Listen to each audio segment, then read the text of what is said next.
You think you're prepared to see death, but violent death, a man taking another man's life, it's a very different thing. It changes you in ways you know immediately and ways you discover later in the darkness when you're as alone as you've ever been. And when death happens on a massive scale, you fight the terrible thought that soon comes. Are we worth saving? And if we are, am I willing to become the thing that I hate to save us? Am I willing to be a killer? David Colton is a victim of America. Having directly witnessed 9/11, he was traumatized by the violence that had come to his home. More than that though, newspapers brought the horrors over the ocean to life. In response to the tragedy and the trauma, David was radicalized by injustice. He couldn't ignore what was happening anymore, and he wouldn't turn his back on a neighboring need. Despite his fragile mental state, he was armed, weaponized, told he was doing the right thing, and then pointed in the direction of more war. Captain America by Chip Zdarsky introduces us to a new Captain America. Unlike Steve Rogers, who had the title during World War II, David is the Captain America that fought the Taliban and represents the American military in the post-9/11 world. While Steve Rogers is still very much the main character, I'm going to tell the first arc from the perspective of David. I'm also going to tell it chronologically, so we'll be jumping around the first 5 issues quite a bit. He's still out there. Who is? Son, I told you it's time to go home. Can't, sir. I won't leave until you let me join up. Until you let me serve my... Mr. Colton, you have severe, persistent asthma. Your vision is 20/60, and frankly, you look like a strong wind would snap you in two. I'm sorry, son. I really am. It's honorable that you'd want to serve your country, but you need to find other ways. I understand, sir, but this is all I think about anymore. That the world has gone mad, and good, sane men are the only cure. His mother begged him to come home. The entire country was frothing at the mouth for revenge, and she couldn't believe that he'd enlist for that reason. But he wasn't enlisting for revenge. He saw the horrors firsthand, and the military promised him a way to fight back, a way to stop these horrors and make the world a better place. He hated the Taliban for what they had done to their people, and believed that they needed to be stopped. Even still though, his mum warned him. She knew that he'd faced so much trauma that he needed therapy and not a gun and a racist war. More than anything though, she knew that what he needed was to smash that subscribe button. During his training, David was beaten. A lot. But he never stopped getting up and he never stopped fighting back. Even when he was in pain, even when he couldn't breathe, and even when maybe his bully was right about him being a liability. So one night, his sergeant brings him out into the rain and starts to beat him. He doesn't just try to break his body though, he tries to break his spirit. He tells him that his weakness will get his teammates killed, that he's a weak crybaby and a deficit in the battlefield, and that he needs to leave. But David knows that even if his body's weak, someone still has to do something about the horrors overseas.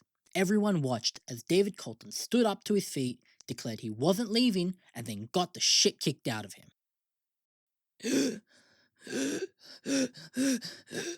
It must be tiring, being so damn feeble.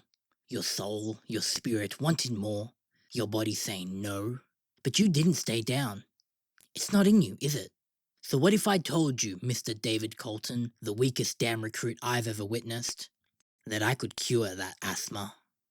David Colton is Captain America, and now he's ready to answer one question. Can Captain America make the world a better place?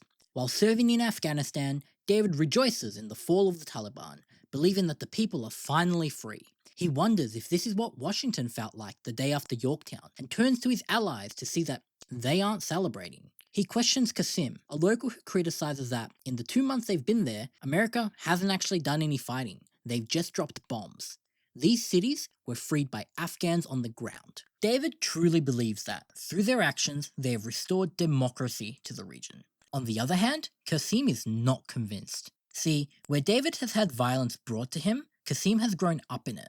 Through civil wars and Soviet incursions, Qasim knows firsthand that violence only gives the illusion of victory. The consequences of war carry much longer. One day, David noticed something was off about Qasim. Qasim had been translating for them for months, and David had come to trust him. Still though, he was trained to suspect the worst, so he tracked his phone to a neighborhood that David had never been to before. That's when he heard gunshots go off. David had no orders to go in. They had achieved peace in the region. Was he really about to go in on his own for some unsanctioned mission? Yes, because he's Captain America. He stands for what's right and not what he's told to do by his government. David would fight his way through the building only to find a bleeding to death Qasim. David would learn in that moment that the peace that they had achieved was a total fucking lie. The men in that building were working for a warlord who was in power before the Taliban. This warlord had killed Qasim's sister. The US eliminated the Taliban and brought freedom to the nation. But what is freedom? Things might be calm while they're here, but that's only because the US has filled the power vacuum left by the Taliban. Once the US leaves, everyone is free to fill it as they please. If Qasim is free, then so is the warlord. Shortly after, the military are exiting the country, basically setting in place exactly what Qasim was worried about. Instead of coming home though, their new destination is Iraq. The US government seemed to find some evidence of weapons of mass destruction, so now Captain America has been sent to do there what he has done here. Whilst in Iraq, it's clear that his time abroad has begun to change David. Whilst his team talks about the downfall of Saddam Hussein, David is the only one quiet while the squad calls the people ungrateful for their intervention. David knows that while, yes, they have taken out a dictator, all they've really achieved is destabilizing the nation. This has taken a toll on his psyche. I mean, has Captain America made the world a better place? He can barely remember home at this point. He stops writing back to his mum, and he feels like the kid that enlisted is a different son to the man he is now. He even goes as far to say that if he could still feel anything, he'd probably miss the person he used to be. While the squad argues, David notices an observing child and tells the soldiers to rein it in. That's when out of nowhere, a car rams into them and explodes. My ears decided to make noise of their own, so I wouldn't hear the crying, the screaming. We'd count the dead later. But who was alive now? And what were they doing in the chaos? Move. Help. That's all that was on my mind. And my mum. Waiting for a letter from a ghost. Death surrounds David. Most of his squad is dead, and while David was trying to help, his allies were shooting kids. More than that though, whether it's the heat of the moment or how he really felt, the soldier didn't give a fuck. He said, them or us. Right and wrong have no place in war, it seems. So David thought of his mum, apologized to her, and then drove his shield straight into the soldier's fucking mouth and beat him to death. So, Captain America has PTSD. He snapped and killed a US soldier. But Uncle Sam put a lot of money into David, so they pressured his therapist into clearing him for duty, secured all of the footage of the incident, and basically said, oh well, you're still Captain America. But the public probably won't accept what Captain America does, so the public's just not going to know about him.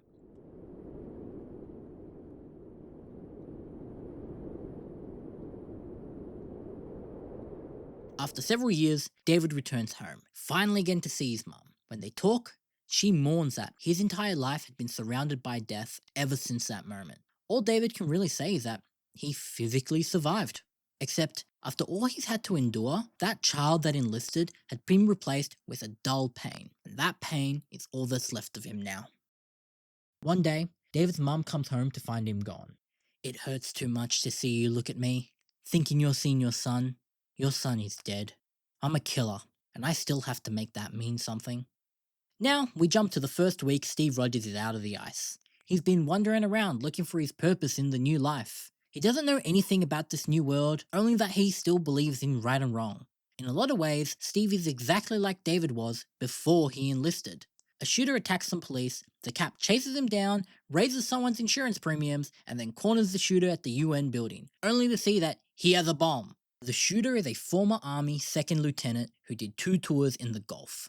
After all the horrors he witnessed in war, he'd come home to find out that literally no one cares. All of his friends who served died for nothing, and now all he has left is the pain. In a lot of ways, this lieutenant is exactly like David after he enlisted. I particularly like this scene because this happens on page 13 of issue 1, before the reader has met David and knows who he is. Yet it perfectly encapsulates the exact story that Chip Zdarsky goes on to tell. Anyway, Steve declines joining the Avengers and instead returns to base, ready to continue his service for the United States Armed Forces. Coincidentally, it's run by a supervillain. Steve basically says that his family is dead, his friends are dead, and all he has left is his service to his country. Thaddeus Ross is like, perfect, I have your first mission.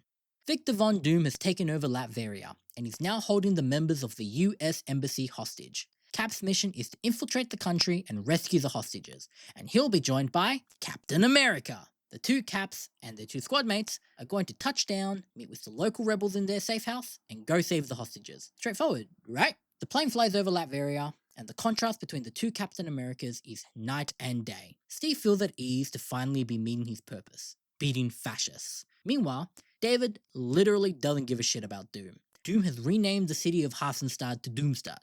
Steve hates this because he believes that one person or nation should not be allowed to set a rule and then enforce it through the threat of violence. This is exactly what he enlisted to stop in World War II. In defiance of fascism, Steve wants to keep calling it Hasenstadt. On the other hand, David says that it literally doesn't matter, because whoever named it Hasenstadt would have been no better than Doom anyway. It's all warlords dressed as kings, all the way down.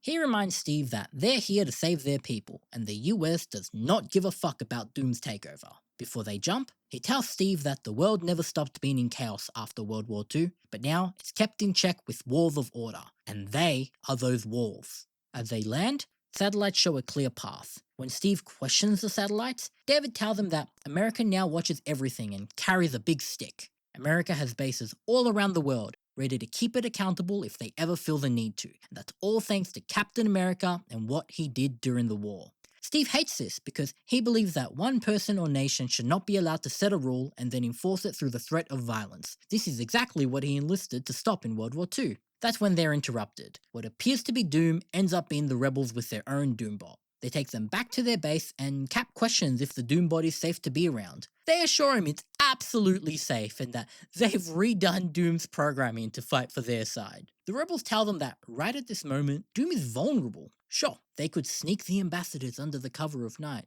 or they could just go fucking kill Doom and walk across the border of a free Latveria. This is a big change of plans, and David does not like it. Once again, we get to see the contrast between the two Captain Americas. Steve wants to do what's right, David wants to do what his country has told him. Right and wrong aren't his call anymore. He's just a hammer ready to be swung by the US. They decide that they're going to split up. David and his team are going to go save the hostages, while Steve is going with the rebels to take out Doom. Steve goes on to fight Dr. Doom, but this isn't a Steve Rogers video, so if you want to know what happened there, go read it. David and his team fight their way into the embassy, where we see that David is still haunted by the kid from Iraq. This goes all the way back to what Kasim had told him years ago, showing that David still carries the horrors of war with him. They kick the doors of the embassy in, only to find that most of the hostages are already dead.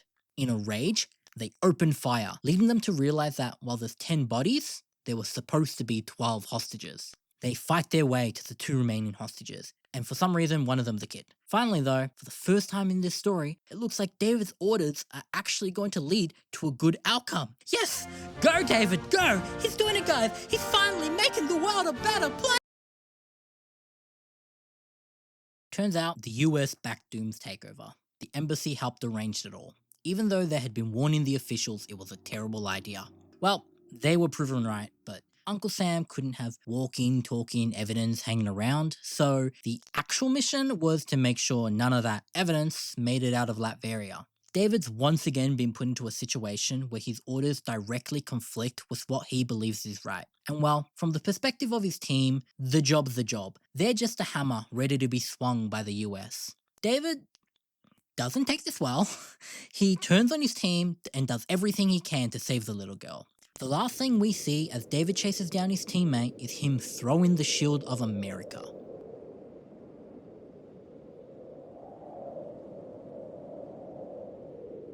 Colton, Doom's down. Do you have the hostages? We need to get to the extraction site. We're the bad guys. What? Colton, are you... I'm tired of being the bad guy. So fucking tired. Why do we do this, Cap? We can't leave. We need to fix it. Fix? Colton, do you have the hostages or not? I can't go. I've got to stay. Don't you get it? It's the only way. I've got to stay and kill them all. If the team's orders were to kill innocent people, and David killed them, then the Latvian soldiers who followed murderous orders are on the menu too. In effect, what he has achieved as Captain America is to swap one dictator for another, except this one is officially endorsed by his government. The blood on David's hands has to mean something. He can't go through what he's gone through to not have a better world at the end of it. Otherwise, why do it at all? Who even cares? Steve and David come to blows.